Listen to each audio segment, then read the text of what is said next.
असतो मा सद्गमय तमसो मा ज्योतिर्गमय मृत्योर्मामृतं गमय। ओम शांति शांति शांति।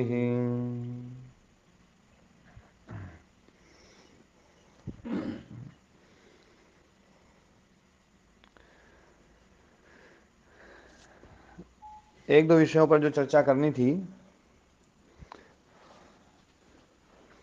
तो क्योंकि ईश्वर विषय शुरू होने वाला है, ईश्वर प्रणिधानाद्वा पे हम पहुंच गए हैं। उससे पहले के जितने सूत्र हैं वो बिल्कुल स्पष्ट लगभग हो गए हैं, जिन्होंने पूरा ध्यान दिया होगा। और जिन्होंने पूरा ध्यान नहीं दिया होगा तो उनको अगली बार ना पूरे स्पष्ट होंगे। एक तो पिछले कई दिनों से एक विषय चल रहा था, अभी 2 दिन नहीं चला वो विषय, कि संसार में सुख ज़्यादा है या दुख ज़्यादा है। तो पहले तो उत्तर में आप लोगों से पूछता हूँ कि संसार में सुख ज़्यादा है वो कौन कौन मानते हैं?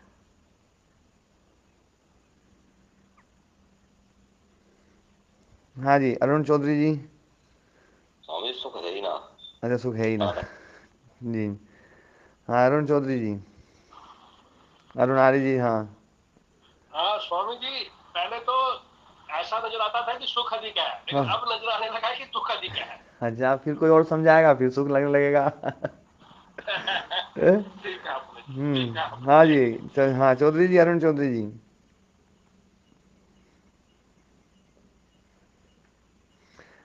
हाँ अरुण चौधरी जी। हाँ राम कुमार जी।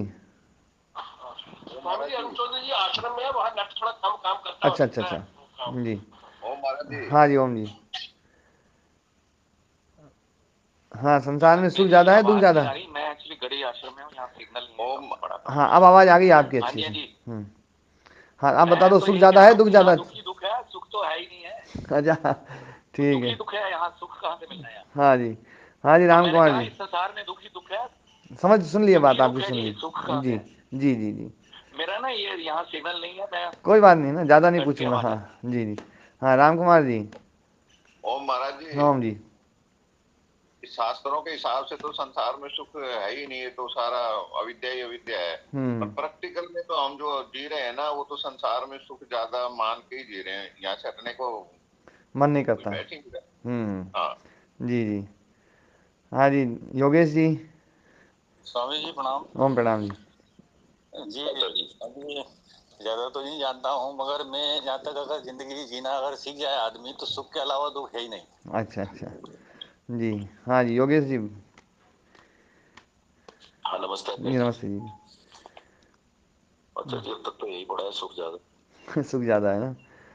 हाँ, तो और भी लोग जो हैं, महाराज जी भी जुड़े नहीं हैं। हाँ पूरणवल जी, पूरणवल जी का।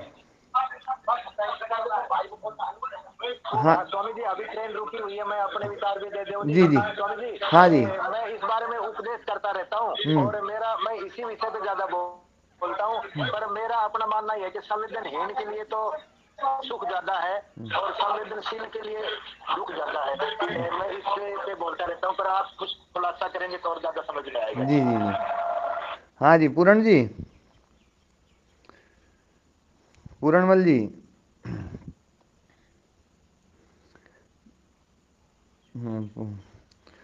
तो है ना, जो है, आप लोग अपने अपने पक्ष को जो है ना, थोड़ा सा हो सके तो लिख भी लीजिए, या पक्का दृढ़ कर लीजिए अपने मन में किसी एक विषय पर, कि संसार में सुख ज़्यादा है या दुख ज़्यादा है। ये मेरा पहला प्रश्न है। अब मैं दूसरा प्रश्न पूछ रहा हूं कि सुख बाहर है या भीतर है? ये दूसरा प्रश्न है। सुख बाहर है, सुख या दुख, या भीतर है? हाँ जी, तो अब इस प्रश्न का उत्तर अरुण आर्य जी। भीतर है स्वामी जी। भीतर है चौधरी जी? भीतर है जी। हाँ जी, सतीश आर्य जी, आपकी ट्रेन रुकी हुई तो आप ही बता दें। दिखाई तो बाहर देता है, वैसे भीतर ही है जी। भीतर ही है, हाँ जी।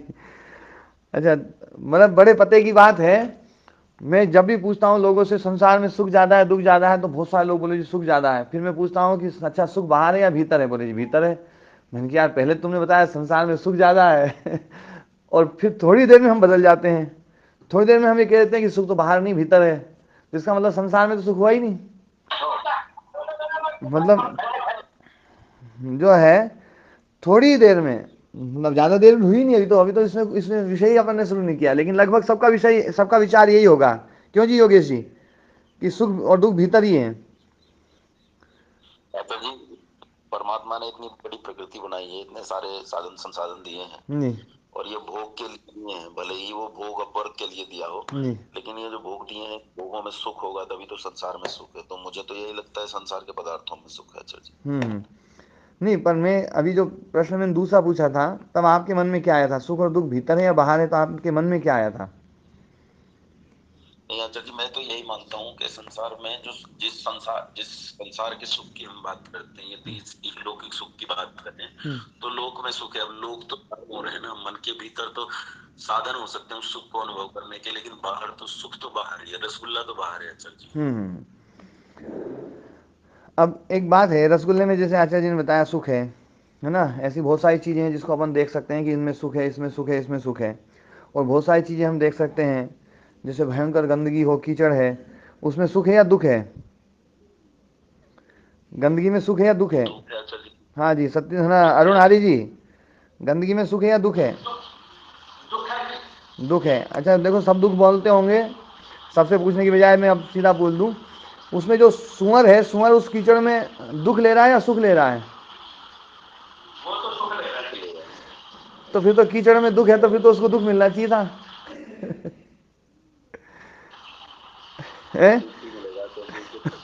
यदि आप कीचड़ में से सुअर को बाहर निकाल दोगे तो सुअर कहेगा यार मुझे यहाँ कहाँ गंदगी मिला दिया, मैं पहले ही अच्छी साफ सफाई में था। सुअर तो यही कहेगा, मुझे तो बहुत अच्छी साफ सफाई में था, मेरे को कहाँ बाहर ये इधर इधर गंदगी में खड़ा कर दिया।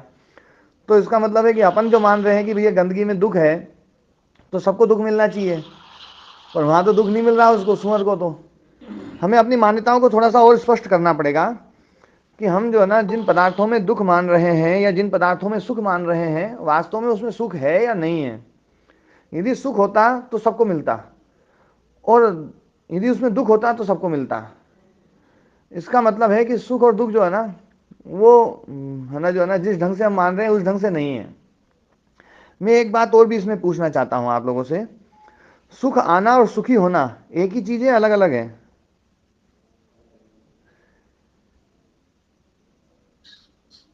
हाँ जी, कोई भी व्यक्ति जो ना। महाराज जी दोनों अलग अलग है। हाँ जी, है ना अरुण हरी जी?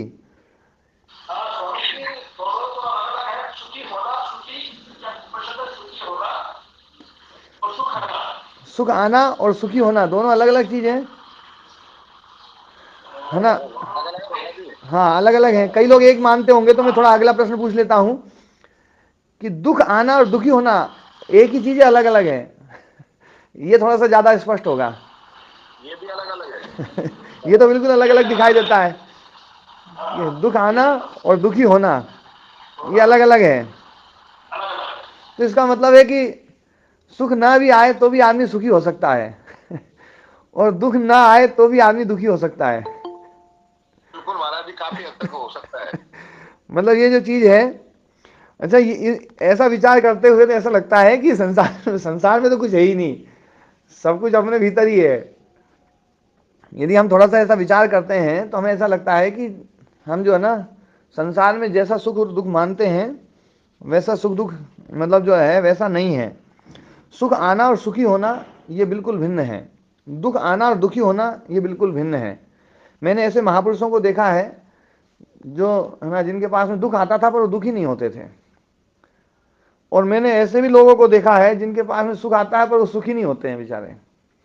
वो महाराज जी, हाँ जी, महाराज जी वो आपने देखे थे वो ठीक बात है, पर अभी अभी प्रैक्टिकल में अभी कौन सा ऐसा सन्यासी या कोई ऐसा है आचार्य जो इसमें जी रहा है अभी देखो फिलहाल? मैं व्यक्तिगत टिप्पणियां कम करता हूँ और है ना जो है, पर आप लोग जी सकते हो, मैं बस यही कहना चाहता हूँ। मैं भी एक यात्रा में लगा हुआ हूँ और आप लोग भी जी सकते हैं, है ना। ठीक है महाराज। हाँ जी। तो अ, सुख आना और सुखी होना, दुख आना और दुखी होना, ये बिल्कुल भिन्न है। अच्छा, एक बात और समझने की है, जो सामान्य स्तर पर हम देखते हैं, ये जो बातें मैंने बोली, थोड़े से हम ऊपर उठते हैं तब ये चीज है ना थोड़ा समझ में आती है, लेकिन मैं जब सामान्य स्तर की बात करता हूं तो मैं ये देखता हूं कि जिस वस्तु में जितना सुख है उतना ही उस वस्तु में दुख है। हम जिस वस्तु से जितना सुख लेते हैं हमें उतनी उसकी कीमत चुकानी पड़ती है। हर सुख की कीमत चुकानी पड़ती है, ये अकाट्य सत्य है। हर सुख की कीमत चुकानी पड़ती है, ये अकाट्य सत्य है। इसको तो सब मान रहे होंगे या इसमें थोड़ा प्रश्न है किसी का? बिल्कुल सही है महाराज जी, कीमत के बगैर आता ही नहीं है सुख। हाँ जी, हाँ जी, अरुण आर्य जी। स्वामी जी, कई हम बच्चे देखते हैं कि बड़े अमीर घर के घर पैदा होते हैं, कोई गरीब घर, तो वो तो उसको बचपन से ही सुख सुविधा मिली है। हाँ, वो कौन सा कारण हुआ? उसने कुछ ना कुछ तो खर्च किया होगा।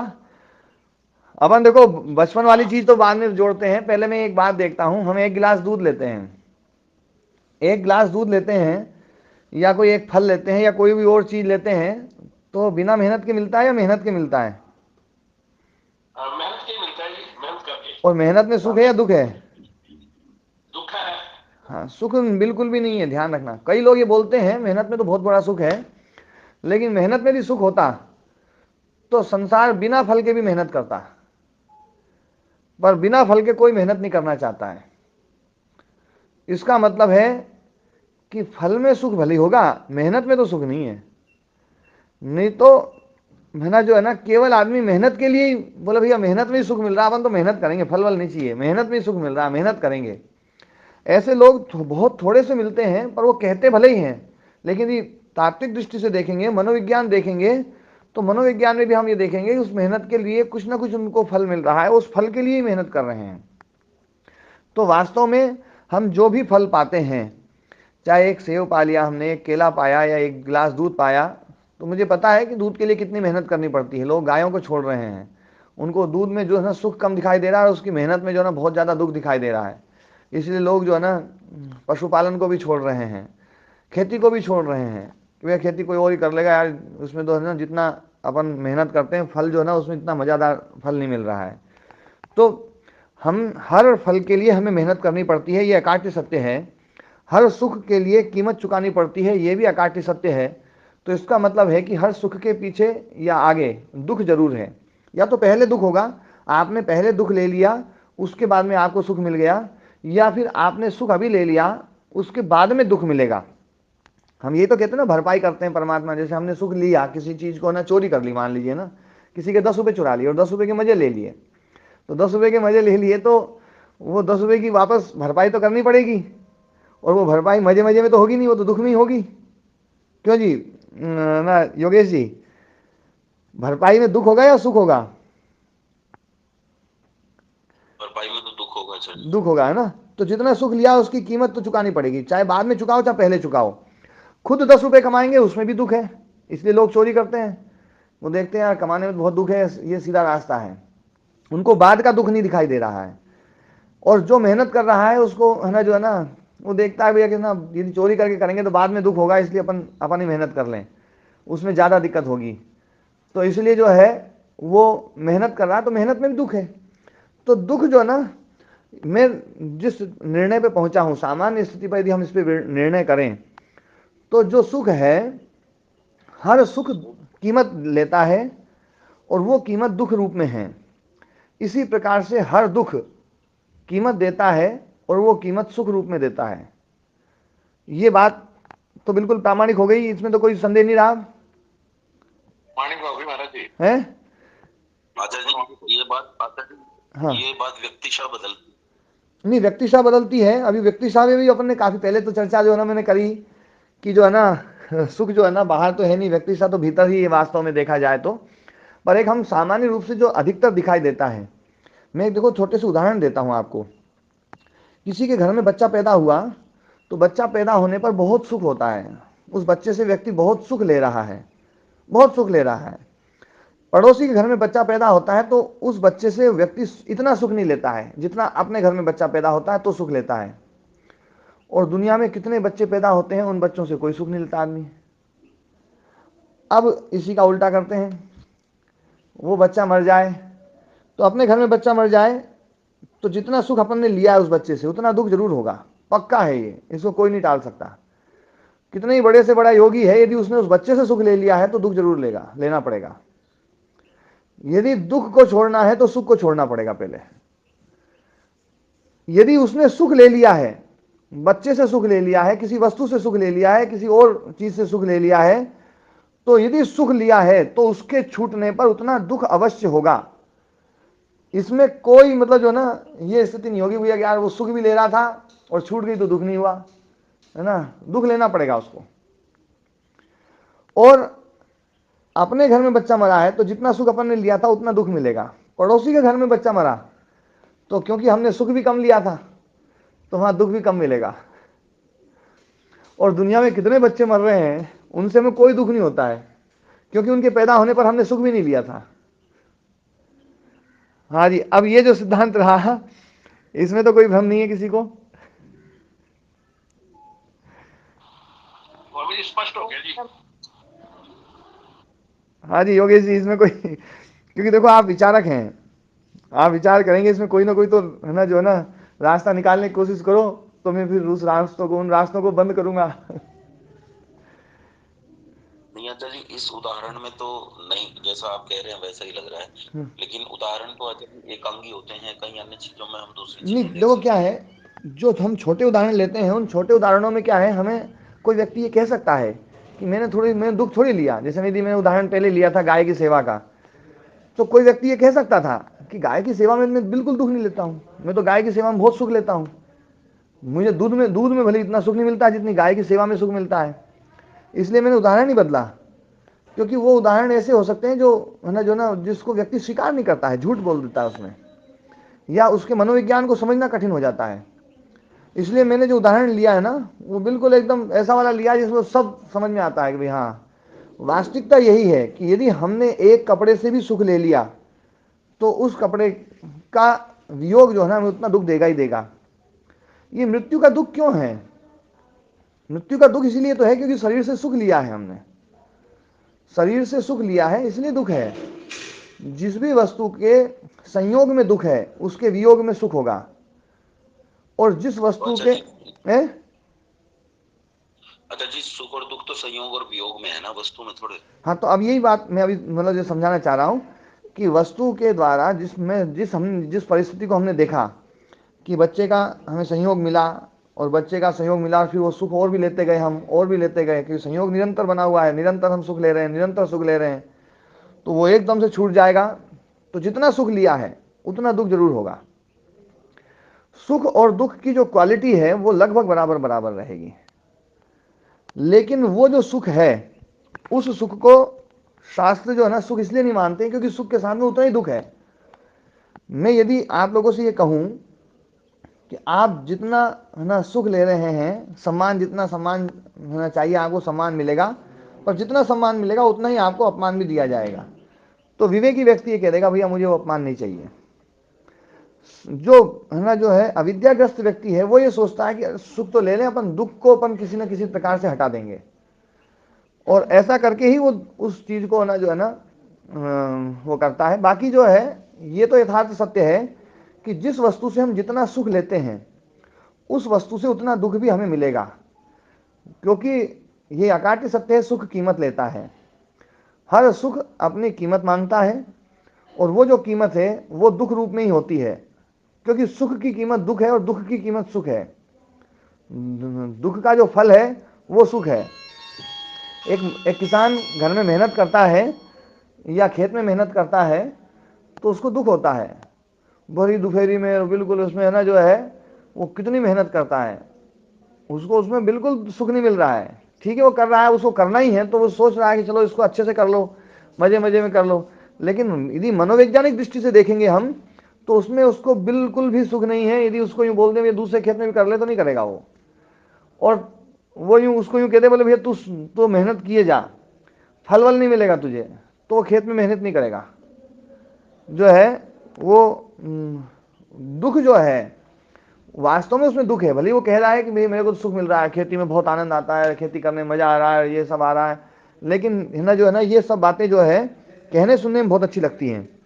यथार्थता जो है वो व्यक्ति उसमें ना सुखी नहीं है, मेहनत में दुख है, तभी उसको सुख मिल रहा है आगे जा करके। तो दुख उठाया उसने तो सुख मिला है, सुख ले लिया है तो दुख उठाना पड़ेगा।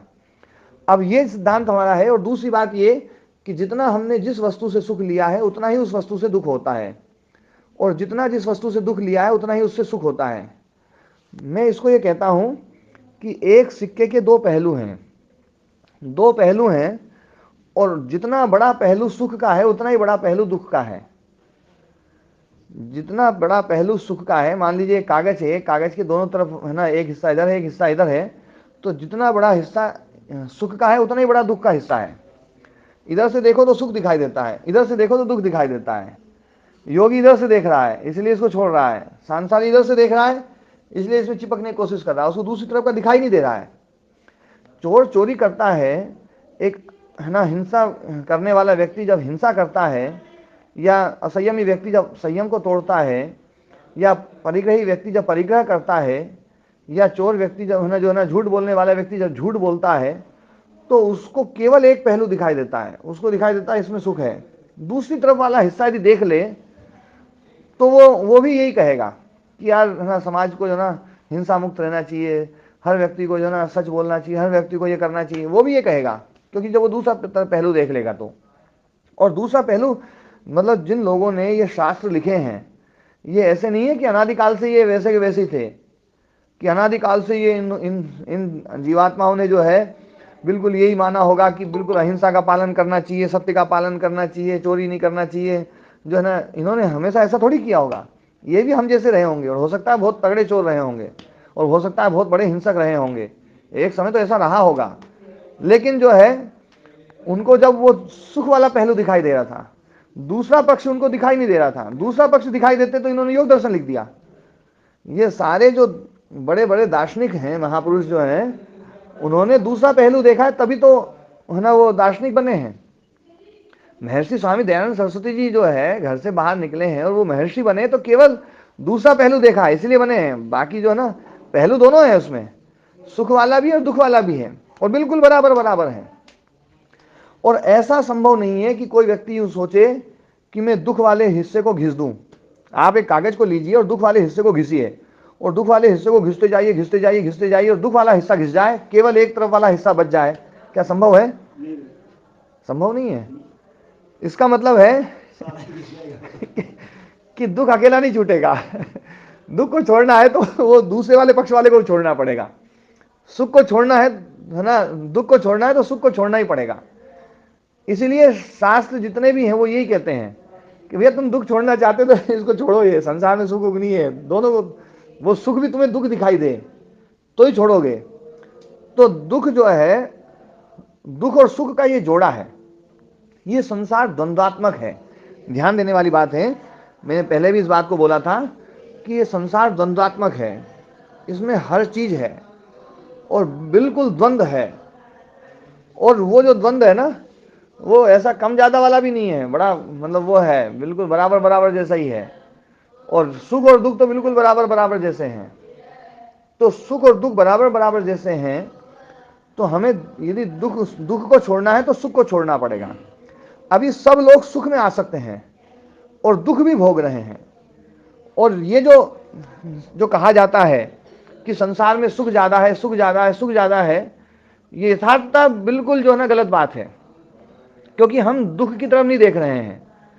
आप कितने ही बड़ा से बड़ा मकान बना लीजिए, उस मकान की आपने कीमत या तो चुकाई है या चुकानी पड़ेगी।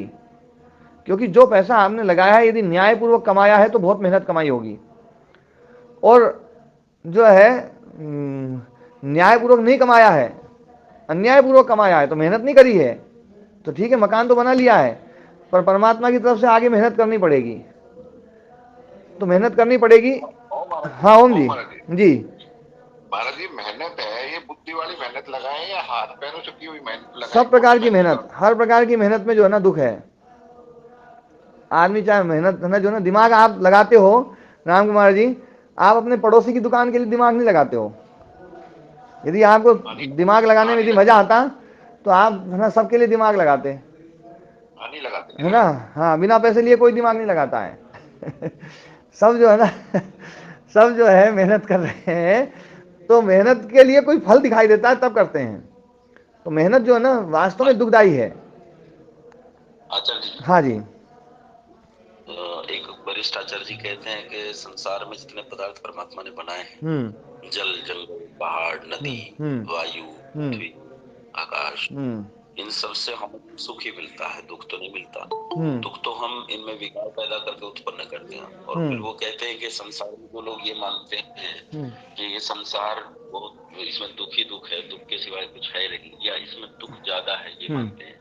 तो वो कहते हैं तो फिर बताओ आप में से कितने लोग हैं जो अभी इस दुख रूप संसार को अभी इसी समय छोड़कर जाना चाहते हैं? तो लोग कहते हैं नहीं, हम तो जाना नहीं चाहते। बोले ठीक है, फिर इसका मतलब ये है कि दुख नहीं है, क्योंकि दुख होता तो आप छोड़कर जाते।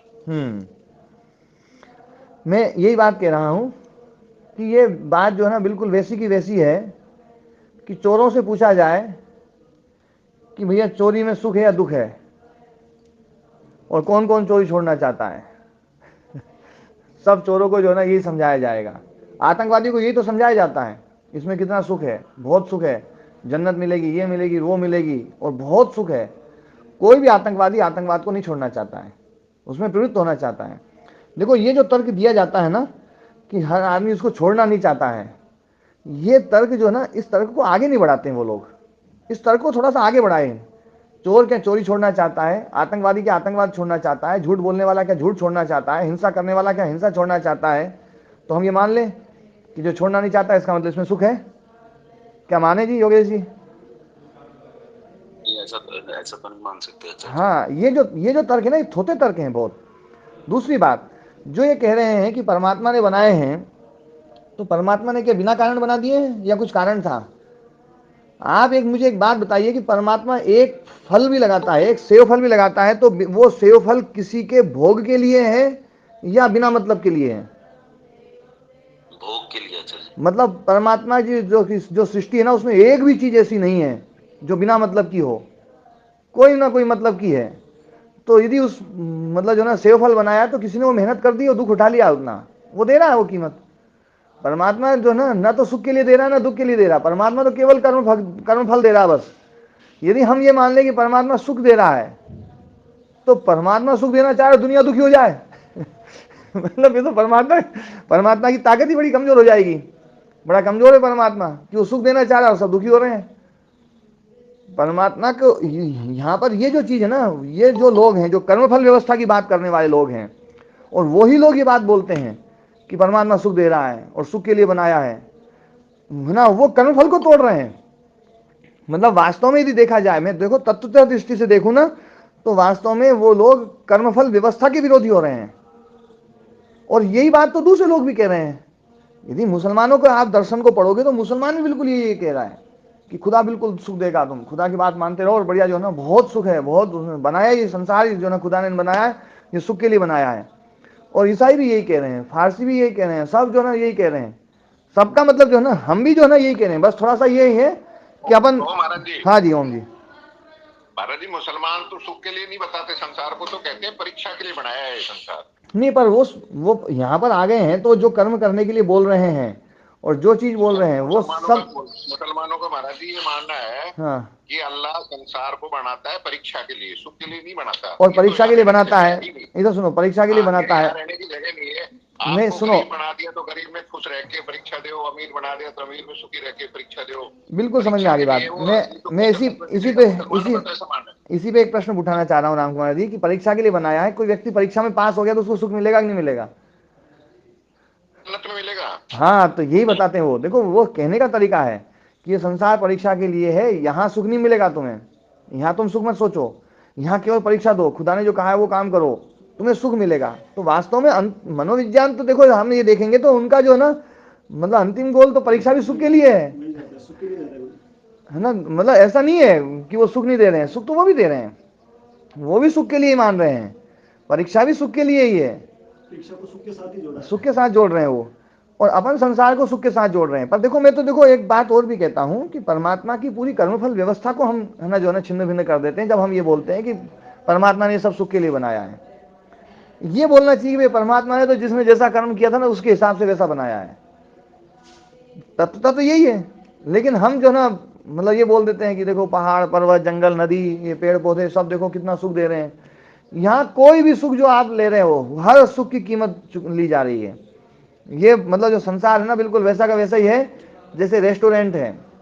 आप वहाँ गए, रेस्टोरेंट में गए, 5 स्टार होटल में गए, तो वहाँ पंखा जो चल रहा है उसकी भी कीमत वसूली जा रही है। वहाँ जो टेबल साफ करने वाला आया, पोछा लगाने वाला टेबल साफ करके गया, आप वो है ना कोई व्यक्ति अज्ञानी व्यक्ति सोच सकता है और क्या मजेदार देखो क्या सेवा कर रहा है, लेकिन जो ज्ञानी व्यक्ति होगा वो कहेगा भैया ये तो पोछा लगा गया ना, ये पोछे का बिल अपने बिल में जुड़ेगा जुड़ेगा या नहीं जुड़ेगा योगेश जी, है ना। मतलब वहां एक एक चीज को देखो, आपको जो ना पर्दे से आनंद मिल रहा है तो ये पर्दा भी आपके बिल में जुड़ रहा है। वहां संगीत बज रहा हो, संगीत में भी जो ना ये भी है ना जो ना आप सुख ले रहे हो, तो वो संगीत भी जो ना वो भी है ना आपके बिल में जुड़ रहा है। और कोई ऐसी चीज है जिससे आपको दुख मिल रहा है तो अगली बार वो बदल जाएगी, वो बदल देगा फट से, क्योंकि ना वो है ना जो है ना बिल्कुल हटा देगा, यार इससे दुख मिल रहा है लोगों को, इसको हटाओ, फिर उससे बिजनेस प्रभावित होगा। तो ये संसार वास्तव में एक रेस्टोरेंट है, ये संसार जो रेस्टोरेंट है यहाँ पर आपको कीमत चुकानी पड़ेगी, सब चीज की कीमत चुकानी पड़ेगी। और एक जो ना इस बात को हम समझ लें कि ये संसार जो परमात्मा ने बनाया है, जब हम ये बोलते हैं तो लोगों में फिर यही भ्रम होता है। सबसे बड़ा प्रश्न खड़ा हो जाता है कि यार परमात्मा ने जब संसार बनाया ये इतना बखेड़ा क्यों खड़ा किया, बनाता ही नहीं, है ना जो है ना कोई मतलब जो है ना यहाँ सुख भी है दुख भी, जैसे थोड़ा सा ज्ञान होता है ना आदमी के मन में यही आता है कि आप परमात्मा ने बनाया क्यों। तो है ना जो है ना इसको हमें ये बिल्कुल स्पष्ट मानना पड़ेगा कि ये संसार अनादि है, ये संसार अनादि है। अब इसमें जो प्रोसेस चल रही है, अब इसमें कोई चीज है ना नष्ट हो रही है तो नष्ट हो रही है, तो परमात्मा नष्ट नहीं कर रहा है, कर्म फल की व्यवस्था के अनुसार परमात्मा कर रहा है। परमात्मा अपनी इच्छा से कुछ भी नहीं कर रहा है। और कोई चीज वो है ना उसमें पैदा कर रहा है तो वो पैदा भी जो कुछ भी हो रहा है वो भी किसी न किसी कर्म फल के कारण से है। मतलब इस संसार में जो भी क्रिया हो रही है उस क्रिया के हम ही जो सब कुछ हैं। परमात्मा की मर्जी से कोई क्रिया ऐसी नहीं हो रही कि परमात्मा बोले चलो यार ये क्रिया अपन यूं कर देते हैं, वैसे कर्मफल तो है नहीं किसी का लेकिन अपन कर देते हैं। एक भी क्रिया मुझे कोई बता सके तो बता दे भैया है ना परमात्मा ने बिना कर्मफल को ध्यान में दिए हुए कोई क्रिया कर दी हो, तो है कोई एक भी क्रिया जी योगेश जी? आचार्य जी ऐसा तो कुछ भी दिखाई नहीं देता। हाँ मतलब सारी चीजें जो है ना हमारे कर्म का ही परिणाम है। ये सूरज उग रहा है ये भी हमारे ही कर्म का परिणाम है, ये बारिश हो रही है ये भी हमारे सबका कर्म का परिणाम है। ठीक है, ये एक व्यक्ति के कर्म का परिणाम नहीं है, ये पूरे समुदाय के जो से मतलब मान लीजिए मुझे यहाँ जो कुछ मिल रहा है, यहाँ मुझे शुद्ध हवा मिल रही है, ये मेरे कर्म का परिणाम है, या पहले मैंने कर दिया है या बाद में मुझे इसका वो है ना जो ना कीमत चुकानी पड़ेगी, पर चुकानी जरूर पड़ेगी। और गंगा जी बह रही है आपके इलाके में तो वहाँ पर इतने सारे लोगों का जो ना वो उनका कर्म है। किसी व्यक्ति को परमात्मा छांट करके भेजता है, इसने पूर्व जन्म में ना ये काम किया है, इसको पानी मिलना चाहिए, इसको वहाँ भेजो, और इसने बदमाशी करी है तो इसको भेजो जैसलमेर में और बाड़मेर में पानी के लिए तरसता रहे। ये सब कर्मफल व्यवस्था है।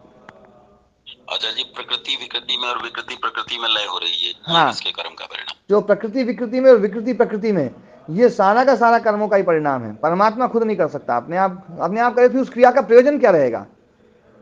आचार्य जी सारे जीवों के कर्म भिन्न भिन्न हैं, जबकि आपकी विकृति जो है प्रकृति में जा रही है, उस समय तो सारे जीवों के कर्म अलग अलग हैं। किसी जीव के कर्म बहुत अच्छे हैं, किसी के बहुत बुरे हैं, किसी के बिल्कुल निरपेक्ष जितने भी हैं हुए हैं, किसी के समाप्त हुए हैं। चाहे किसी के कितने ही हो उसको उतना ही फल मिलेगा, उससे ज्यादा मिल ही नहीं सकता उसमें। प्रकृति जो विकृति में जा रही है तो वो विकृति भी वास्तव में कोई ना कोई उद्देश्य के लिए है।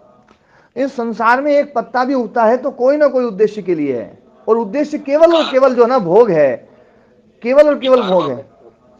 विकार वापस साम्य अवस्था में जाएगा आचार्य जी, वहां तो सबकी एक ही स्थिति रहेगी, सबकी अलग अलग स्थिति नहीं रहेगी। लेकिन कर्माशय तो है, और देखो जो जिस रूप में आप मान रहे हैं अब तो उस रूप में तो थोड़ा सा है ना जो है ना मानने में भी अब थोड़ा सा दिक्कत आएगी।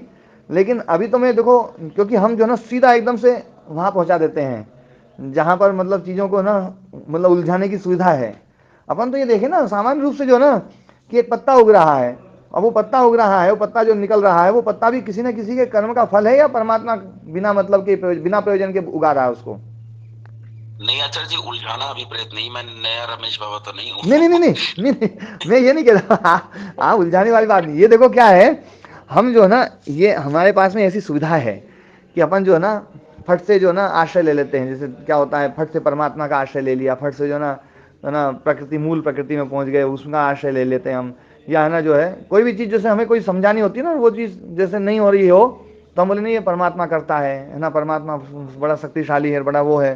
तो ये मतलब ये चीज़ें है ना, मैं इसलिए थोड़ा सा अभी इसको हटा करके ही ले रहा हूँ, क्योंकि अभी ईश्वर शब्द को मैं बोलूँगा, जब ईश्वर शब्द की व्याख्या करूँगा तो ये चीज़ें थोड़ी जटिल हो जाएंगी, इसलिए पहले ही कर लिया मैंने।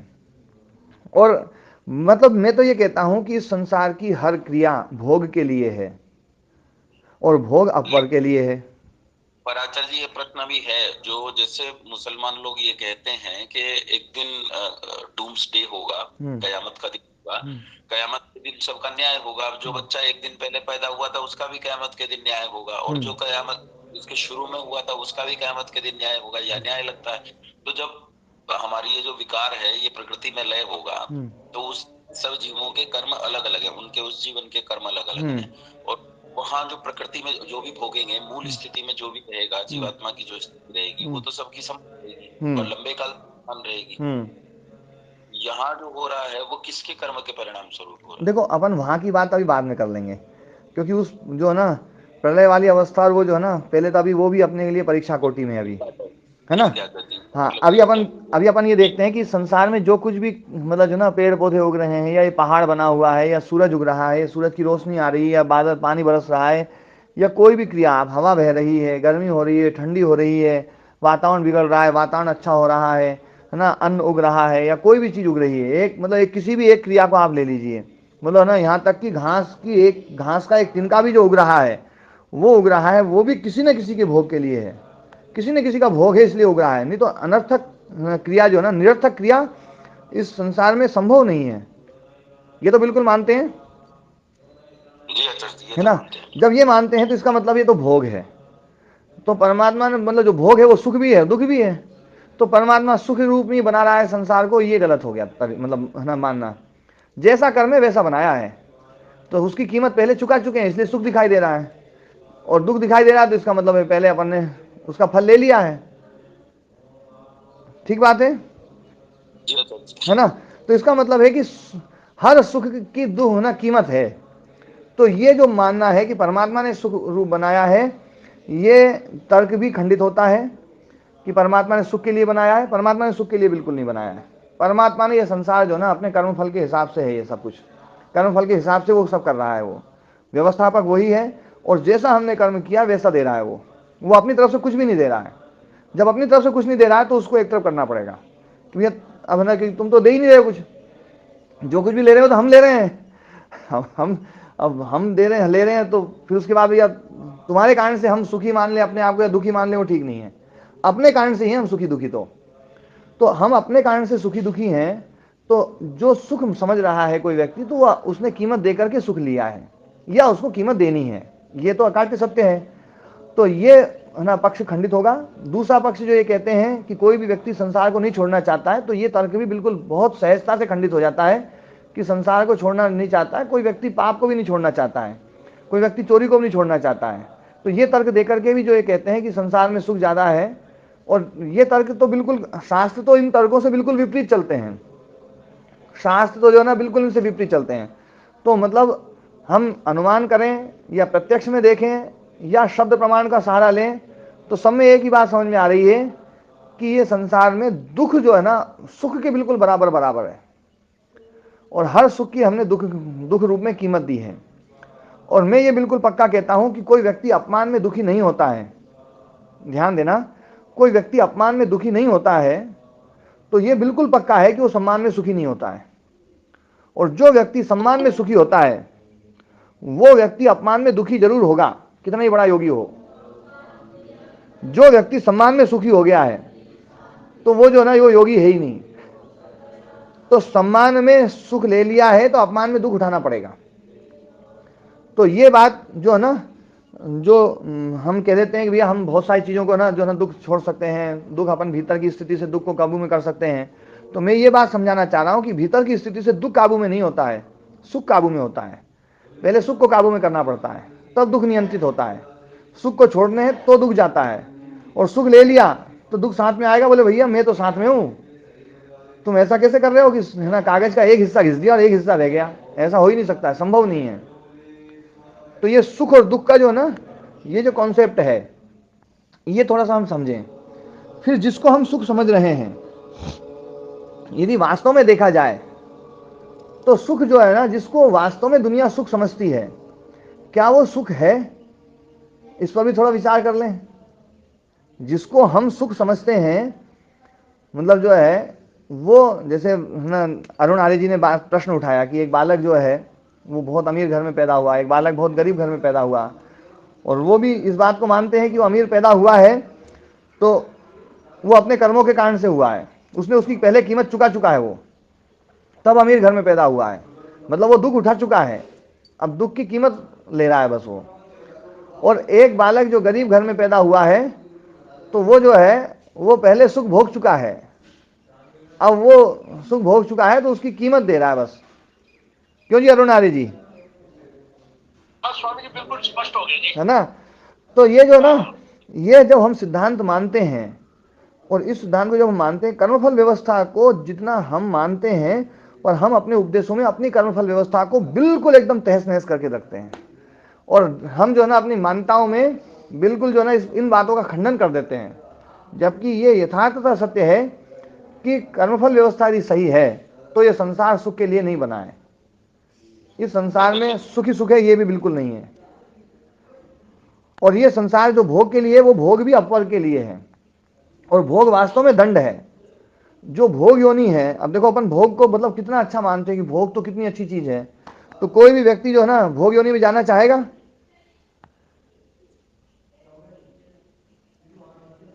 है ना? नहीं स्वामी जी, हाँ, भोग योनि में जाना चाहते हैं अपन। तो इसका मतलब है कि भोग अपने आप में दुख है। भोग जो है अपने आप में दुख है, ज्यादा आता है? अपनी मर्जी से थोड़ी ज्यादा आता है, वो कर्मफल व्यवस्था है। नहीं, पर अपनी मर्जी से मैं बात मतलब एक व्यवस्था करते हैं अपन कि चलो भैया तुम्हें ना जो ना भोग योनि में जा सकते हो, तो भोग योनि में जा सकते हैं, तो अपन तो यही बात कहते हैं ना भैया, अगर भोग योनि में, भैया भोग योनि बहुत खराब है, भोग योनि बहुत खराब है। और एक तरफ भोग योनि को खराब बताते हैं और एक तरफ भोग को सुख बताते हैं। तो ये जो है ना, ये हम जो है ना दुविधा वाले हैं। एक है ना व्याकरण महाभाष्य में एक बहुत अच्छा एक वाक्य है, तत्कारी तद्वेषी। तत्कारी तद्वेषी, उसी काम को कर रहे हैं और उसी काम की बुराई भी कर रहे हैं। तद्वेषी मतलब उसकी बुराई भी कर रहे हैं। बिल्कुल यही हो रहा है हमारे साथ। हाँ, तो तत्कारी और तद्वेषी, तो हम जो है भोग का मतलब भोग योनि को खराब भी बता रहे हैं और भोग में सुख भी देख रहे हैं। बड़ी गजब की बात है। तो भोग में सुख नहीं है, ये बिल्कुल यथार्थता समझना पड़ेगा। भोग में सुख नहीं है, भोग में सुख और दुख दोनों ही हैं, बराबर है। और यदि तत्वता देख लिया जाए तो जिस चीज में दोनों हैं, बराबर बराबर हैं, उसमें सुख तो नहीं है, वो तो दुख ही दुख है। दुख मिला हुआ सुख भी दुख है, ये तो बात मानना जो है समझ में आती है, क्यों? है ना? दुख मिला हुआ सुख तो दुख है ना, दुख ही है ना, है ना? तो हर सुख में हम देख रहे हैं कि हर सुख में दुख मिला हुआ है, चाहे पहले हो चाहे बाद में हो। बस वो दिखाई नहीं दे रहा है हमें, जैसे चोर को नहीं दिखाई दे रहा है, जैसे आतंकवादी को नहीं दिखाई दे रहा है, जैसे अज्ञानी व्यक्ति को नहीं दिखाई दे रहा है। जैसे एक बालक होता है, बालक कोई काम ऐसा करता है, उसको दुख दिखाई नहीं दे रहा है, वो छत पे जाना, है ना, वो रोड पे जाना चाहता है, रोड पे जाना चाहता है, उसको ये नहीं पता है कि रोड पे एक्सीडेंट हो जाएगा। रोड का दुख उसको नहीं दिखाई दे रहा है, अपने को दिखाई दे रहा है, इसलिए अपन मना कर रहे हैं। और जब अपन मना करते हैं तो वो है ना जो है ना, वो यही सोचता होगा, यार लोगों ने, कितने बड़े आदमी ने रोड बनाया है, सुख के लिए बनाया है, ये मुझे जान नहीं देते हैं। कितने बड़े आदमी ने रोड बनाया है, कितने समझदार लोग हैं वो लोग जिन्होंने रोड बनाया है। अपने माँ बाप तो मूर्ख हैं, देखो कितनी बड़ी बड़ी मशीन चलाते हैं वो, कितने बड़े बड़े देखो वो लगाते हैं, सब लगाते हैं। वो बालक बिल्कुल ऐसे ही सोचता होगा जैसे अपन सोचते हैं। ये परमात्मा ने कितना बढ़िया संसार बनाया, ये योगी जो है ना आ जाते हैं, ये पतंजलि ऋषि जो है ना बिल्कुल कह रहे हैं दुख रूप है। बिल्कुल ऐसे कैसे ही सोच रहे हैं हम, बिल्कुल बालक बुद्धि जैसे। बालक भी यही सोचता है कि वो सड़क बनाया वो सुख के लिए बनाया है, लेकिन बालक को जान नहीं देते हैं माता पिता, क्योंकि उनको पता है कि उस सुख के सामने एक दुख भी है, वहां एक्सीडेंट हो सकता है। पहले उसको समझा बुझा करके तब भेजेंगे। तो है ना, जो ना एक आंशिक रूप से ले रहा हूं मैं इस बात को, ये उदाहरण जो मैं केवल एक समझाने के लिए कि उस बालक को उस रोड के है ना सुख को तो देख रहा है, वो उसमें छिपे हुए दुख को नहीं देख पा रहा है। तो हमें भी इस संसार में इस भोग में हमें दुख दिखाई नहीं दे रहा है। हाँ जी, मैं अपनी बात एक बार थोड़ी सी पूरी कर लूं, है ना। तो ये जो भोग है ये वास्तव में दुख ही है, सुख मिश्रित दुख है, मतलब या दुख मिश्रित सुख मान करके कहो। सुख और दुख का जो योग है, सुख और दुख का जो मिश्रण है वो दुख ही होगा। जैसे कड़वा और मीठा दोनों को मिला दें तो जो चीज बनेगी वो मतलब थोड़ा सा अपन एक चम्मच चीनी ले लें, एक चम्मच जो है नीम की खल ले लें, नीमोली होती है, नीम के पत्ते जो हैं वो ले लें, उनको मिला लें, तो वो जो है ना वो दुखी में रहेगा, वो उसको नहीं खाएंगे अपन। वो हमारे सामने बैठे वो कह रहे, बोले गुरुजी बराबर भी नहीं, तुम तो आधी आधी दुख आधा ही लोगे ना तो भी गड़बड़ हो जाएगा। तो वास्तव में दुख मिश्रित सुख जो है उसको दुख की श्रेणी में मानते हैं, पर अभी हमें वो दिखाई नहीं दे रहा है, दुख मिश्रण दिखाई नहीं दे रहा है। ये अविद्या के कारण से है। अविद्या दुख को नहीं दिखाती है, अविद्या सुख को दिखाती है। इसलिए कहा है सुख ख्याति अविद्या, यो मतलब व्यास मुनि जी कहते हैं सुख ख्याति अविद्या। सुख देखना अविद्या है, और दुख दिखाई देने लग जाए वही विद्या है ना। आज सब चीजें जो ना पवित्र दिखाई दे रही हैं ये अविद्या है, और ये अपवित्र दिखाई दे जाए यही विद्या है। इसी प्रकार से ये सारी चीजें नित्य दिखाई दे रही है, तो नित्य ख्याति अविद्या, वहां पर ये वाक्य हैं बिल्कुल साफ साफ, नित्य ख्याति अविद्या और अनित्य ख्याति विद्या। अनित्य ख्याति, ये सब चीजें अनित्य दिखाई दे जाएं तो ये विद्या है। तो मतलब सुख जो है, सुख दिखाई दे रहा है तो समझ लो विद्या में नहीं है, हम अविद्या में हैं। जैसे एक आतंकवादी को या चोर को ये मतलब ना दिखाई देता है, या एक भोगी व्यक्ति को भोग में दुख दिखाई देता है। हम जो है ना भोग में दुख देखते हैं, वो दुख देखते बस इसलिए क्योंकि दूसरी तरफ वाला पन्ना देख लिया अपन ने, दूसरा पहलू देख लिया है, और या फिर जिन्होंने देख रखा है वो अपने पूजनीय है, तो पूजनीय इसलिए अपन बोलते हैं जबकि अपन ने देखा नहीं है। हो सकता है ऐसा भी है, अक्सर लोग जो है दुख देखते नहीं है लेकिन दुख बोलते हैं इन विषयों में, कि ये विषयों में, इंद्रिय विषयों में दुख है, इसमें दुख है, इसमें दुख है ना। और वही लोग जो है सुख के बारे में भी बोलते रहते हैं, मतलब संसार में सुख भी बोलते हैं, पर विषयों में जो है ना वो भी दुख बताते हैं, वो विषयों में दुख बताते हैं। क्यों बताते हैं? क्योंकि उनके पूर्वजों ने बता रखा है कि विषय दुखदायी है। अब उनकी बातों को खंडन कैसे किया जाए? पर मैं यथार्थता कहता हूं कि जितने भी धर्म प्रचारक हैं, वो चाहे वो जैन समाज के हों, बौद्ध समाज के हों, आर्य समाजी हों, सनातनी हों, या कोई भी है ना किसी भी मत के मानने वाले हों, वैरागी हों, अवैरागी हों, सारे के सारे जो विषय सुख को जो गलत बता रहे हैं, यदि उनको उनके उनके पूर्वजों से मुक्त कर दिया जाएगा, भैया पूर्वजों की तुम्हें कोई दिक्कत नहीं है, पूर्वजों जो बोला है उससे अब आप लोगों को कोई समस्या नहीं आएगी, तो वो विषय सुख को भी वैसे ही बताएंगे जैसे संसार में पहाड़ नदियां इनमें सुख है, वैसे ही इसमें भी सुख है। और बोले पहाड़ नदियों में काहे का सुख है? बोले आदमी जाता है ठोकर भाटे खाता है, नदी में डूब मरता है, ये बढ़िया सुख है। वो भी यही कहेंगे, लेकिन वो कह नहीं पाते, हिम्मत नहीं कर पाते, इसलिए नहीं कर पाते हैं क्योंकि उनके शास्त्र कह रहे हैं, और वो यदि इस बात का वो ना कह देंगे तो समाज विरोध में खड़ा हो जाएगा। बस इतनी सी बात है ये। मैं बिल्कुल जो ना मैं मनोविज्ञान की बात बता रहा हूं, मतलब वो विषय सुख को इसलिए दुखदायी मानते हैं, नहीं तो विषय सुख को भी सुखदायी मानने लग जाएंगे। तो बात मतलब है ना समझ में यही हमें करनी है कि हम जो है ना सुख मिश्रित दुख या दुख मिश्रित सुख, इसको हम देखें, और है ना ये चीज बिल्कुल तत्वता समझ लें कि इस संसार में दुख बिल्कुल उतना ही है जितना सुख है। और ये जो चीज है ये हमारे ऊपर है कि हम दुख लेते हैं या नहीं लेते हैं। पर दुख लेते हैं तो हम सुख भी ले रहे हैं, और दुख नहीं लेते हैं तो हमें सुख भी छोड़ना पड़ेगा। दुख छोड़ना है तो पहले सुख भी छोड़ना पड़ेगा, तो सुख छोड़ना पड़ेगा तो संसार को सुखदायी मानना बंद करना पड़ेगा। जैसे ही हमने सुखदायी मानना बंद किया, वैसे ही हम अपवर्ग की तरफ बढ़ जाएंगे। बस इतनी सी प्रोसेस है। अब इसमें एक बात मैं थोड़ी सी और जो कह रहा हूं कि हम जिन चीजों को सुख मानते हैं, मैं कई बार जो है ना जो क्योंकि यहां पर कई ऐसे भी साधक हैं जो छोटी कक्षा वाले हैं, तो मैं उनके लिए कुछ बात बोलता हूँ। वो बातें जो है ना बड़ी कक्षा वालों के लिए भी है ना जो है ना उस रूप में लागू हो जाएगी, आंशिक रूप में तो बहुत अच्छे से लागू होगी कि जिस चीज को हम सुख मानते हैं पहले उसको हम ये तो देख लें, तोल तो लें कि क्या वास्तव में वो सुख है। तो वास्तव में सुख है देखें तो जिसको हम सुख मानते हैं कि भैया ये सुख है, तो देखते हैं कि सुख व्यक्ति को कमजोर करता है।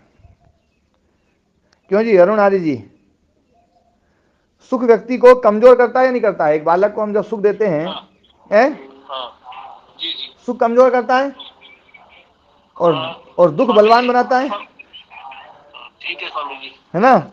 दुख बलवान बनाता है, सुख कमजोर करता है। तो सुख अच्छा है या दुख अच्छा? उस हिसाब से तो दुख अच्छा है जी, जो बलवान बनाता है। जो बलवान बना रहा है वही अच्छा है ना। अच्छा, सुख जो है लक्ष्य को भुला देता है, भुलाता ही नहीं भुलाता है लक्ष्य को, है ना? और दुख जो है ना लक्ष्य को याद रखता है।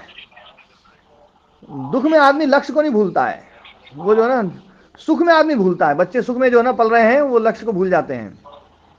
लक्ष्य से भटकाने वाला है सुख, लक्ष्य की ओर प्रेरित करने वाला है दुख, है ना? सुख में मनुष्य कमजोर होता है, दुख में मनुष्य जो है ना मजबूत होता है। सुख में जो है ना आदमी ईश्वर को भूलता है, भूलता है या नहीं भूलता है? भूलता है महाराज जी। और दुख में ईश्वर याद आता है। तो कौन सा अच्छा है? तो दुखी है स्वामी जी। इस दृश्य से देखा जाए तो हर वस्तु में ही दुख देखा जाए फिर ही बात बनती है, हर वस्तु में। अच्छा, सुख में आदमी अपनों को भूल जाता है कि नहीं भूल जाता है? भूल जाता है। और दुख में अपने याद आते हैं, याद आते महाराज, है ना? तो जिसमें अपने याद आए वो चीज अच्छी है या जो जिसमें अपने को भुलाया जाए वो चीज अच्छी है? दुख ठीक है जी। अच्छा, आलसी आदमी आलसी किसमें बनता है, सुख में बनता है या दुख में? सुख में। सुख में आलसी बनता है ना? आदमी जो ना दूसरों का तिरस्कार किसमें करता है, सुख में या दुख में? सुख में ही करता है।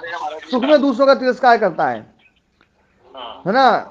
सुख में व्यक्ति मतलबी बनता है ना? मतलबी बनता है। वास्तव में भी आदमी में ज्यादा सुख आ जाए ना तो आदमी अपने आप को भगवान मानने लगता है। बहुत बड़ी बात बोल रहा हूं। जो अपन सुनते ना हिरण्याकश्यप, कंस, जरासंध, रावण और ये सब जो है ना ये ज्यादा सुख में पहुंच गए थे, इसलिए अपने आप को भगवान माने बैठे थे। दुख में आदमी अपने आप को भगवान नहीं मानता है, दुख में आदमी अपनी औकात में रहता है। तो कौन सा चाहिए? आपने तो दृष्टिकोण ही बदल दिया। मतलब आप ये देखिए, रावण, कंस, जरासंध आदि का निर्माण जो है ना वो सुख करता है, और दयानंद का निर्माण जो है ना वो दुख करता है। राम का निर्माण दुख करता है, कृष्ण का निर्माण दुख करता है।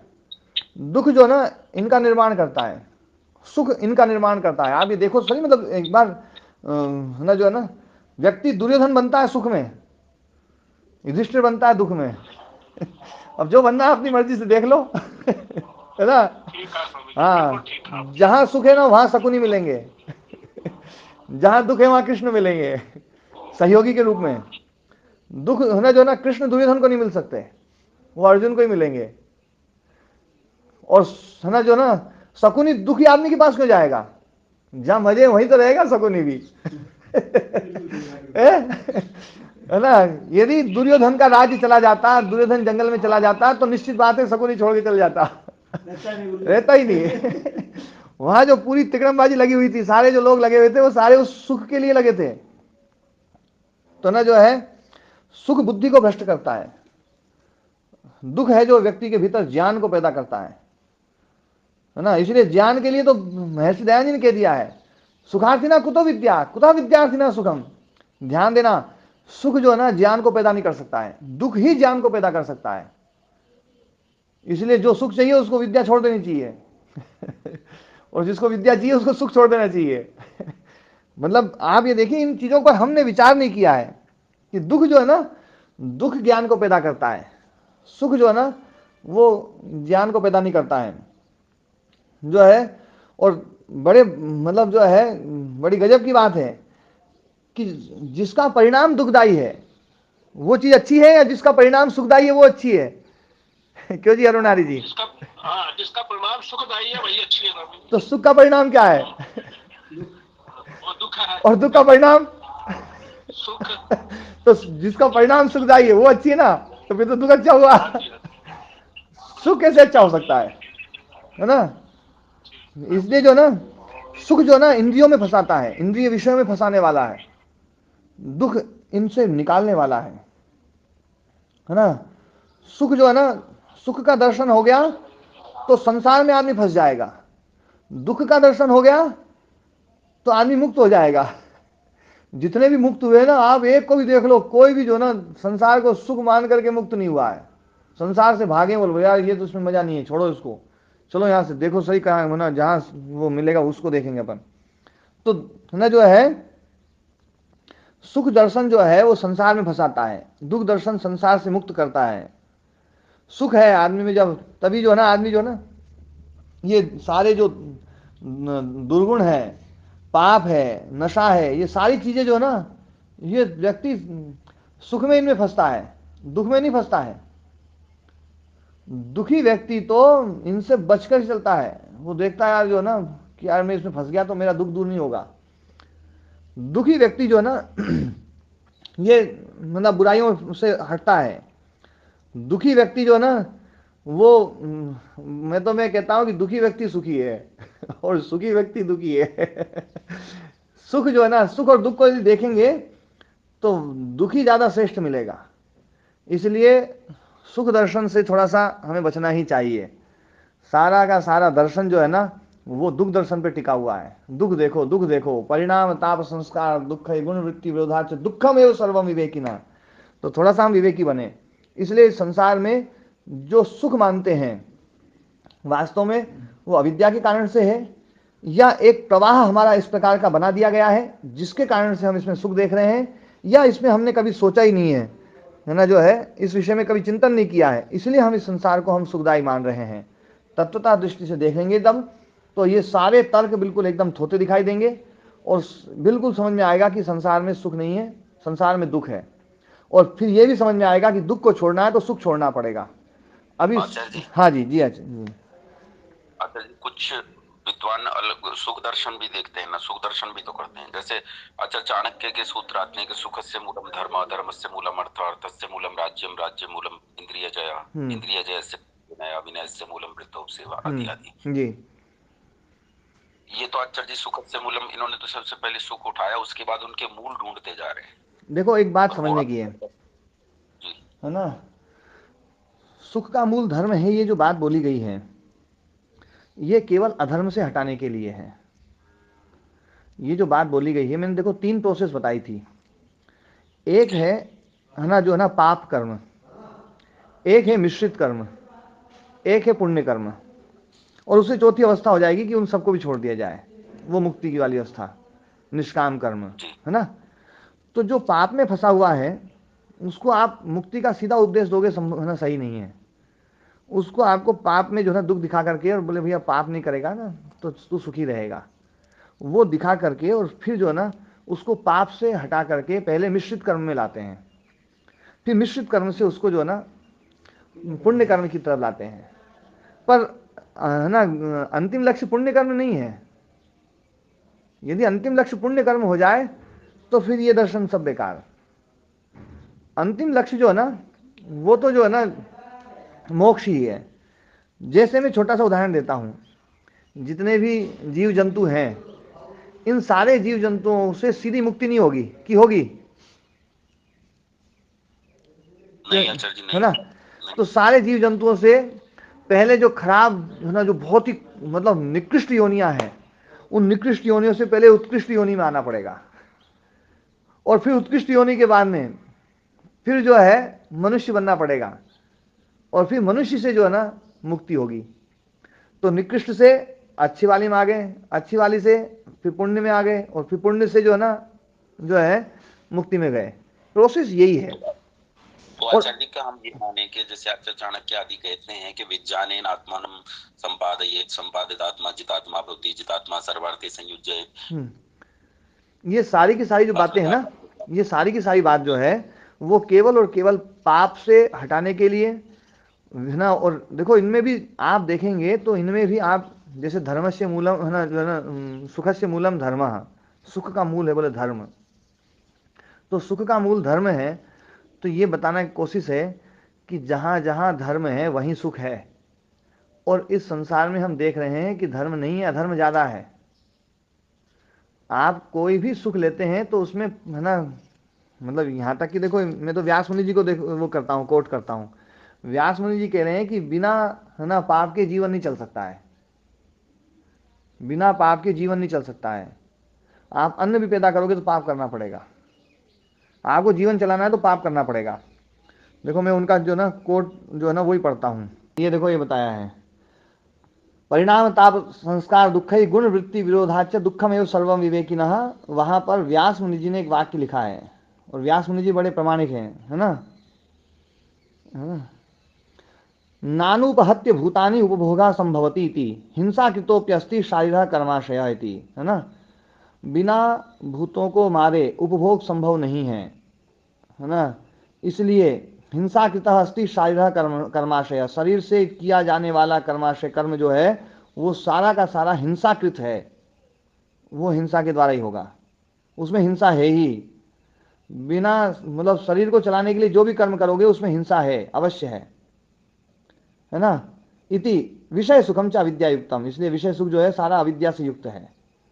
तो ये जो बात कही जा रही ना, ये बिल्कुल ऊपर अवस्था वाली बात कही जा रही है। इस बात को ध्यान में रखते हुए यदि हम उपदेश देते हैं, मैं यथार्थता बोलता हूं, यदि आप आचार्य चाणक्य के समक्ष होते और आपकी जो स्थिति है उस स्थिति वाले होते, तो आचार्य चाणक्य भी आपको यही कहते कि देखो भैया जो धर्म उपदेश किया है वो जो अधर्म में लगे हुए हैं उनके लिए है, बाकी आप तो इससे भी ऊपर उठो, है ना। इसका मतलब ये माने कि जो आचार्य चाणक्य कहते हैं हाँ। अर्थ संपद प्रकृति संपदम करोति, तो ये छिछले स्तर की बातें हैं, गहरे स्तर की नहीं है। हाँ, गहरा स्तर की जो बातें हैं ना वो दर्शन शास्त्र करेंगे।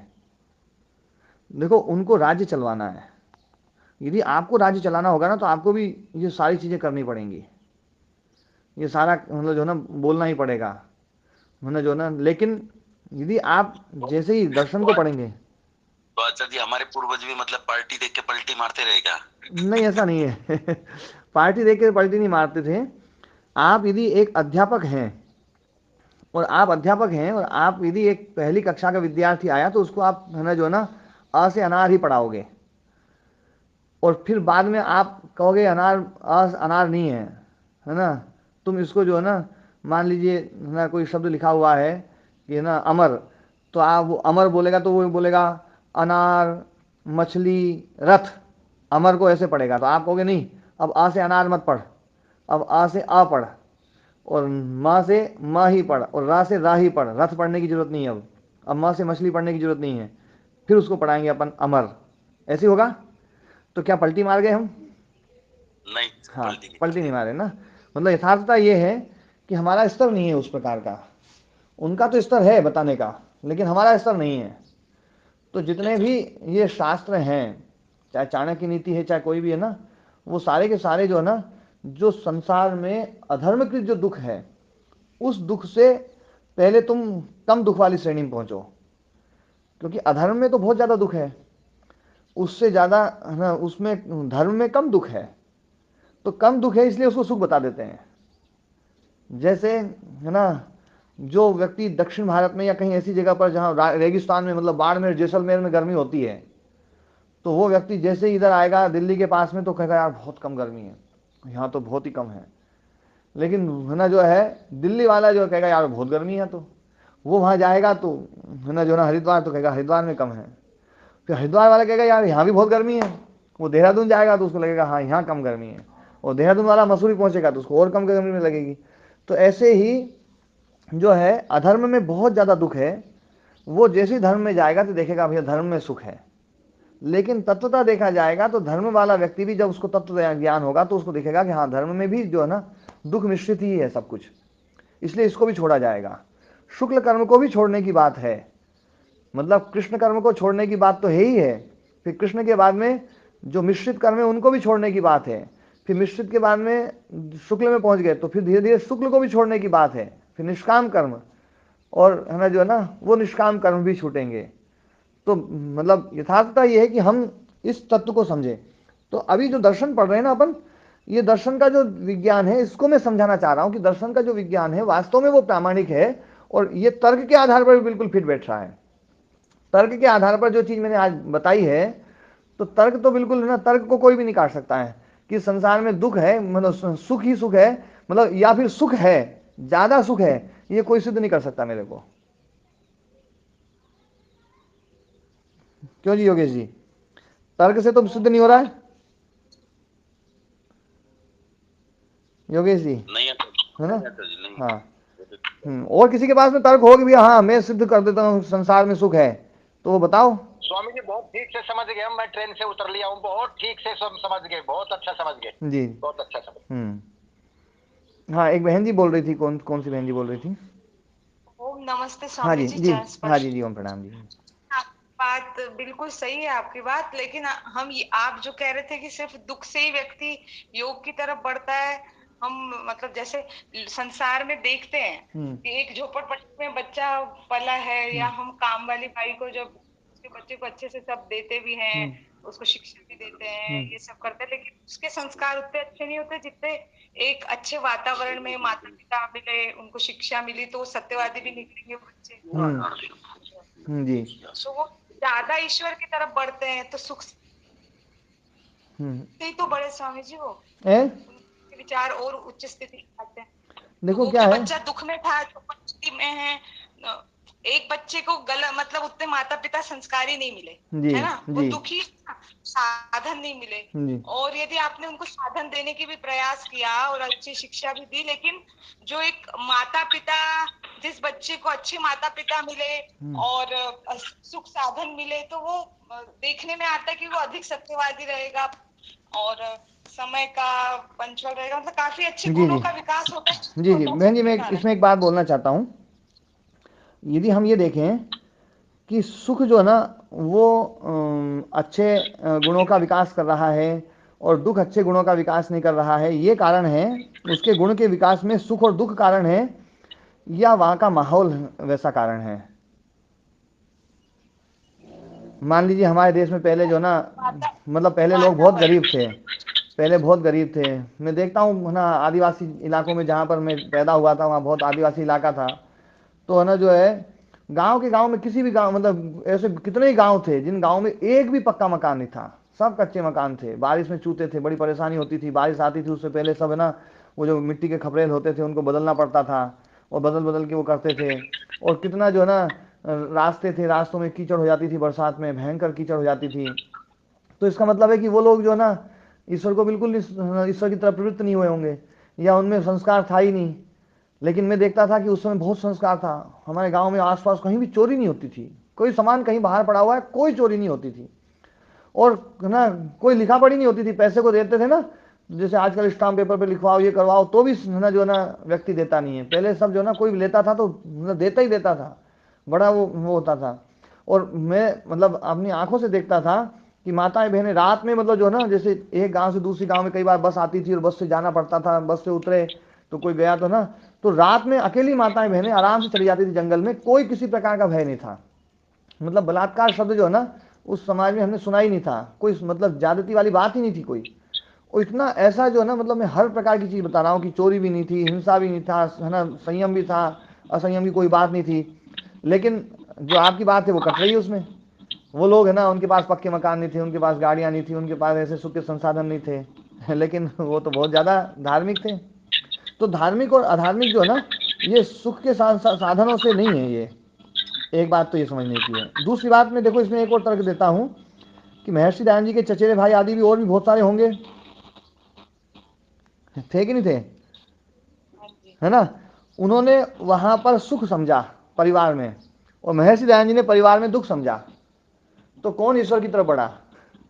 जिसने सुख समझा वो बढ़ा, या जिसने दुख समझा वो ईश्वर की तरफ बढ़ा है? जिसने दुख देखा। हाँ, ये बात समझने की है। दुख जिसको दिखाई देगा ना ईश्वर की तरफ, तो वही बढ़ेगा। और जो गरीब बस्तियों में है वो भी संसार में दुख नहीं देख रहे हैं, वो तो सुख देख रहे हैं।